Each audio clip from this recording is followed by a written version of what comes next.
Hi, I'm Ted Blades, host of CBC Radio's On the Go. I want to tell you a story now about 18 Newfoundlanders who died during the Great War and the British school children who've all but adopted them. This story is set in the London borough of Wandsworth, where you'll find the Earlsfield Cemetery, home to hundreds of military graves belonging to people who died in one of the many hospitals set up in London on the eve of the First World War. 17 soldiers and one nurse lie together in the Newfoundland Regiment plot, forever far from home, but not forgotten, not by the children across the road at Beatrix Potter Elementary. This story is called We Were Here Once, We Are Still Here Now. Silas Edgecombe, born 18th of February 1895, Ochre Pit Cove, Beatty District, Newfoundland. Height 5 feet 6 inches, weight 145 pounds, job fisherman, date joined up 24th of February 1915. It's the day before Remembrance Day, or Armistice Day as they call it here in England. Rose Cush and the other Year 6 students in Mr. Knapp's class are hard at it, trying to put together a short presentation about their soldiers. Can we, guys, when you get up, first three come and form the first bit of the aisle, next three, next bit of the aisle. Right now, they're trying to synchronize their live parts with the archival photos and film footage they found on the internet. Okay, finish it off. I think it makes it nice and tight as well. Okay, quick. 5, 4, 3, 2, 1. Let's go. Maybe wait for the music, sorry. We'll wait for the music tomorrow. Take your time. No rush. Tomorrow's a big day because these kids, they're just 10 years old, will be performing their play for 1,500 students at a nearby high school. And like James Lossey, they want to get it right. Edward Peckford, regiment number 1656.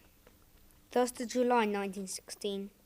Wounded at Beaumont Hamel while serving with B Company during the fighting of the first day of the Battle of the Somme. He sustained injuries to his left thigh inflicted by gunfire. 6th of July 1916. Evacuated back to England from France. Private Peckford was admitted into the 3rd London General Hospital in the borough of Wandsworth, 19th of August 1916. He was considered dangerously ill from septicemia. 1st of September 1916. Private Peckford was buried in a Newfoundland plot in the Earlsfield Cemetery. He was accorded full military honours, the firing party and bearers from the 12th Suffolk Regiment. Age of death, 20. To think where we were at lunchtime and to think where we are now, it's fantastic. I reckon. Do one more run through and then. Okay. Yep. All right, well done. Good guys.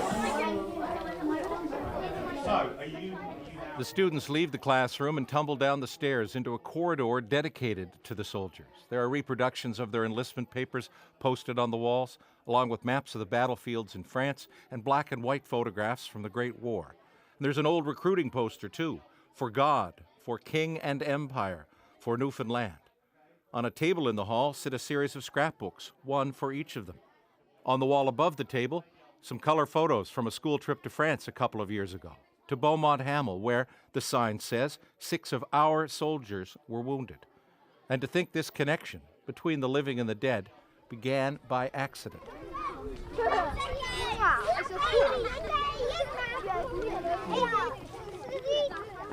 On a November's day a dozen years ago, a group of students from Beatrix Potter walked across Magdalen Road to gather some conkers, the seeds of the horse chestnut tree, of which there are many in Wandsworth Cemetery. It was just after Armistice Day then, and most of the war graves, British graves, had poppies on them, placed there in the past few days. But not, one student noticed, not the graves in one particular plot. Why haven't they got any poppies? She asked. And Beatrix Potter's head teacher, Steph Neal, replied, why don't we find out? So the kids were saying, well, it seems a bit unfair and it's rather sad that they don't have poppies. So is there something we could do? So we decided, okay, we can make a little tribute and put poppies and maybe a little statement on the actual graves. And from there, the children obviously were saying, well, okay, what is it about them? Who are they? Where are these soldiers from? You know, we know their names because it's on the grave, but who are they? What did they do? What happened to them? And so they became very much the centre of our attention particularly as their First World War, and we know that there was a hospital nearby where these soldiers were, and so we decided that besides putting a poppy on them, we wanted to know something about them. And that's basically how it all started. I remember doing it, and I think it just felt right because all those soldiers, they just fought and they died for our country. It was really nice doing that. It felt good. People, honouring loads of people that put their lives for us. While Rose and Poppy and Zach take a break from their rehearsals, the Year 2 set off for their first official visit to the cemetery. The children bring with them 18 popsicle sticks, a poppy and a small Newfoundland flag glued to each one of them, along with a card bearing a name and the inscriptions "In loving memory of" and "A brave soldier from Newfoundland." A brave man from Newfoundland. The way to do this is a bit like they were doing on Sunday. You're going to take, those of you that have got a name, you can walk along and look for the second name, and then when you find it, all you've got to do very nicely is just put the little wooden stick just in the ground, just below the lovely cross that's marked. All right? Justine Mercer. Oh, Frederick Bastow. Here we are. Frederick's round here. Come right round. There you are. Look, can you see his name? Yeah. There you are. Would you like to put it on? We've got somebody called Alfred. Now, who have you got, young lady? We've got... Is that Bertha? No, Okay, that's the nurse. Bertha Bartlett, is the only woman buried in the Newfoundland Regiment plot. She was a nurse who spent the war years tending to the wounded, and she died of the Spanish flu just 8 days before the end of the war, 2 weeks shy of her 24th birthday. Poppies planted, the Year 2s return to the classroom while their teacher, Faiza Arjoui, turns today's trip into a lesson. Who can tell me one thing they learnt from going to the cemetery with Mr. Neil and the other Year 2 class? We learned that some of the parents of the soldiers didn't get to see their soldiers' graves. Yes, so the families would be really happy that we remember them because they're just here, so close to our school. Did you see the ages of the soldiers? Did anybody notice how old these soldiers were? Alice? One of the soldiers died when they were 22. Exactly, a lot of them were very young, yes, but... Well, I said to Hassan, let's go and put it on the one that was 21, and then he went off and put it on another one. But I said to him, put it on the one that's 21 because he's younger. Okay, so your task today, now that we've come back from the cemetery, I would like you to complete this sheet about your visit. So you can write a little bit about why we went to the cemetery, why it's important for us to do that, and what you did when we went there, okay? History is important, particularly local history. And when you're looking at things around you, there's history everywhere.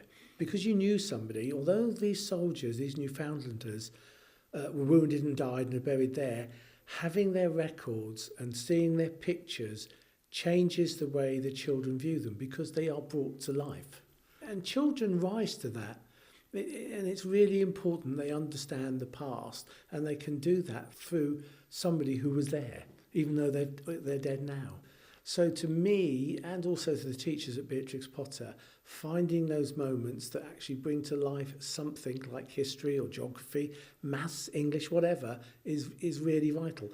And you can see in the way the children react to it how important it is to them.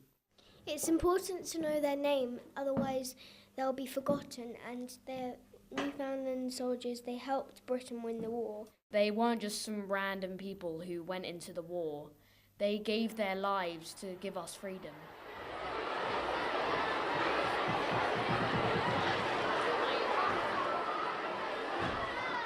It's the next day now, Armistice Day itself.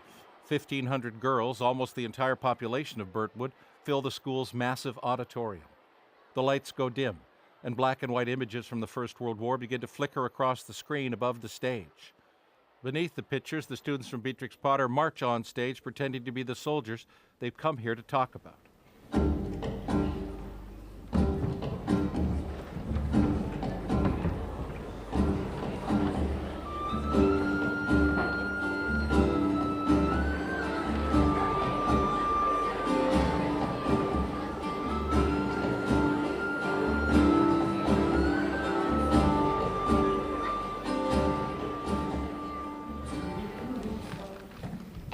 Edward Peckford, son of Ellie and Elizabeth Peckford of Change Islands, Newfoundland.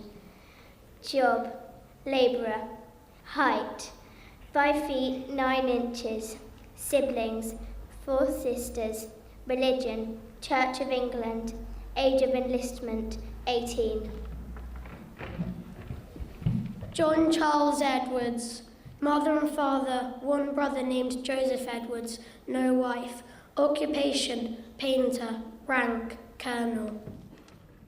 Burntwood School last year, along with the rest of the country, celebrated the 100 years of the beginning of World War I. And this year, Burntwood said to us, because some of the children that have gone from this school to Burntwood obviously did the presentations in the graveyard to the Newfoundland soldiers. And Helen Dorfman, the head of Burntwood, said, would we come and do something about World War I to their high school? And we said we'd love to. So we said to our children, one Mr. Knapp's class, one of our Year 6 children, here's an opportunity to showcase those soldiers, to bring them to life, explain who they were, what they looked like, and what happened to them, and what happened to the rest of the Newfoundlanders. And that's what we did. And the children rose to that challenge. 1st of July 1916. There's a few hours left till we go over the top. No man's land. The rain is unrelenting, and so are the guns. This may be the last you hear of me if somebody finds this.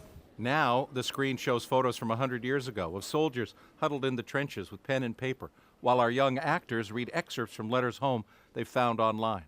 My name is John Charles Edwards. I am aged 24 and I'm a Canadian, a Newfoundlander. I took part of this war not realizing what lied ahead, the death and the pain.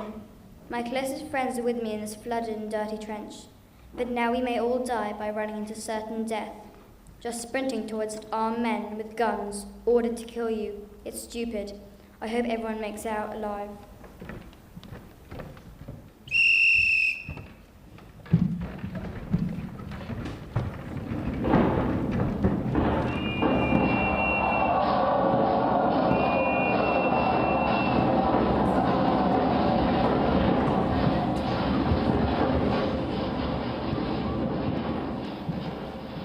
Robert LeBoeuf, July the 1st, 1916, wounded at Beaumont Hamel during the fighting of the first day of the Somme.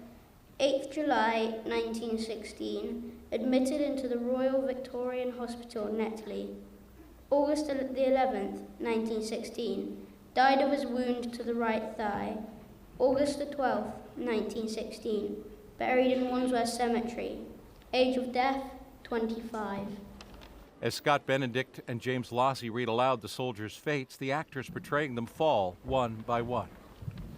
Silas Edgecombe, July the 1st, 1916. While serving with C Company during the fighting of the first day of the Battle of Somme, Private Edgecombe was wounded at Beaumont Hamel, suffering from those injuries to the left knee inflicted by artillery fire. July the 4th, 1916. Evacuated back to England to receive treatment into the 3rd London General Hospital, Wandsworth. 11th July 1916, Private Edgecombe died of wounds at Wandsworth Hospital. 14th of July 1916, Private Edgecombe was buried in Wandsworth Cemetery at 2:30 in the afternoon with full military honours. A firing party and a bugler were in attendance, as was the Newfoundland Prime Minister, Michael Morris. A Newfoundland flag was draped over his coffin. Age of death, 21. And it's over the mountains and over the sea.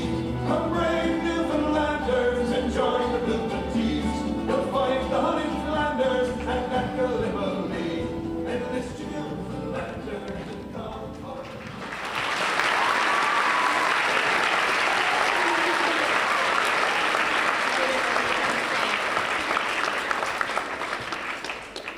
Of the 780 men who went over the top on the 1st of July, only 68 were available for roll call the next day. For all intents and purposes, the Newfoundland Regiment had been wiped out.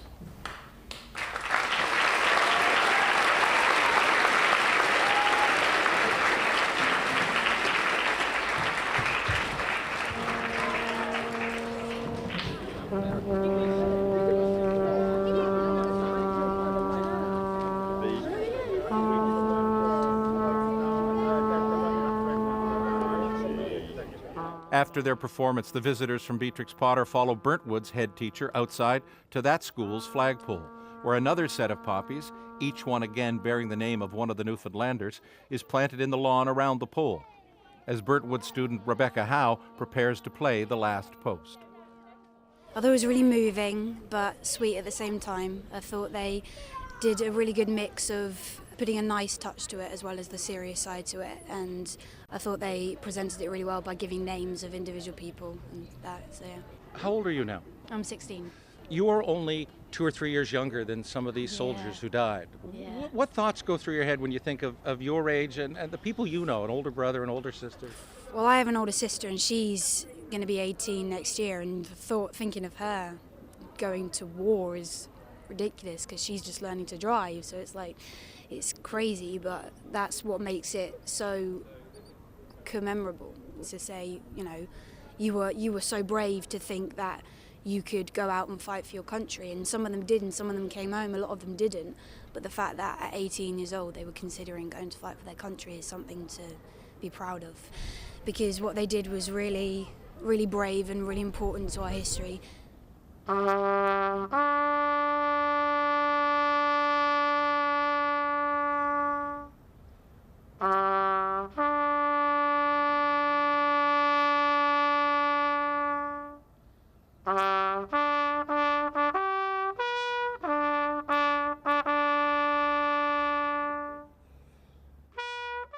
At first, I thought it was quite nervous since there were 1,500 people, but then I actually quite enjoyed it, and I hope everyone else did. I think we did really well. I think we tried our best and put loads of effort into it, and no one messed up, which is a good thing, and it turned out really well. And hopefully it will make people back in Newfoundland happy and proud.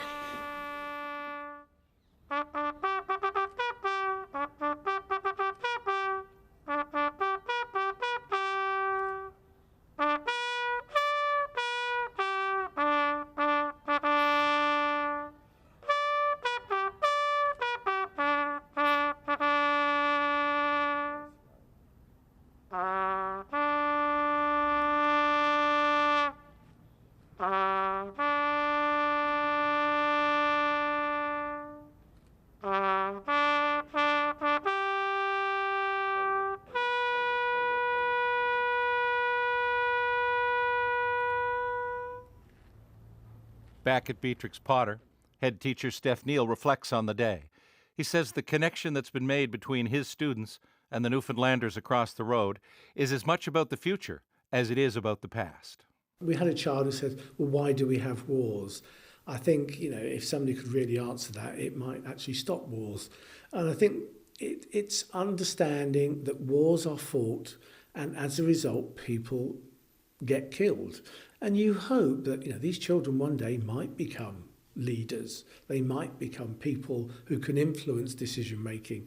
And maybe it makes them think about what you can do, maybe not to have a war. That sounds very highfalutin, but they need to understand, you know, our soldiers have been in Afghanistan, they've been in Iraq, and we know they've been wounded, many have been killed. And those children need to know that war has consequences. I think it's, you know, it's vital. In the end, it doesn't really do that much, apart from killing loads of people, which isn't that good, well, which isn't good at all. So I think if countries disagree about something, their leaders should just not start a war. They should just talk about it. Just because two people who are important have an argument or a fight, or if someone threaten someone, say a normal person threatening someone else, if it was a bad threat, they had a knife or something, they'd go to jail. But here, if that happens, a war starts. Millions of people die in wars. It's pointless. 2 words: stop fighting.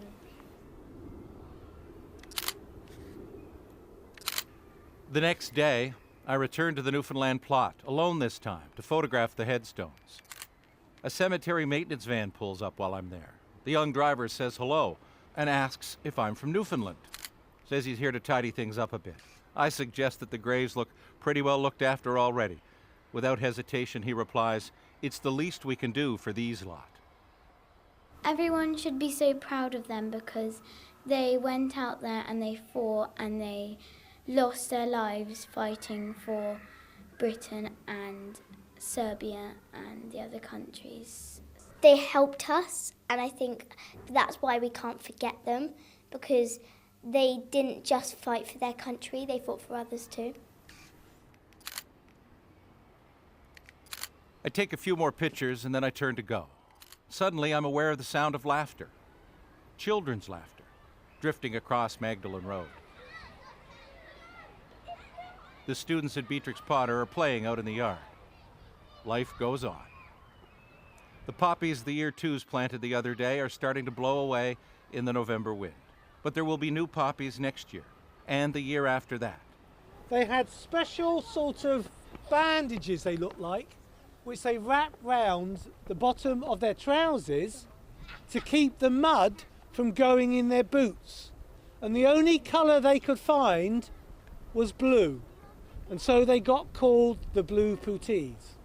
A new class will come and say these Newfoundlanders' names out loud. Herbert Miles. Tiny fingers will once again trace the letters carved into these stones, and they will be remembered. It's important to know their name so we can respect them fully and remember that they had their own life, not just fighting in the war. I think it's upsetting and unfair that they died so young. And it makes us sad because those men, they went into the war thinking it would be easy, and you come out and most of them are dead. So it makes you feel like we're lucky that that didn't happen to us. I just want to say thank you so much for helping us in the war. I just want to say their graves are being looked after very well as well, if you're wondering. For On the Go, I'm Ted Blades at Wandsworth Cemetery in London.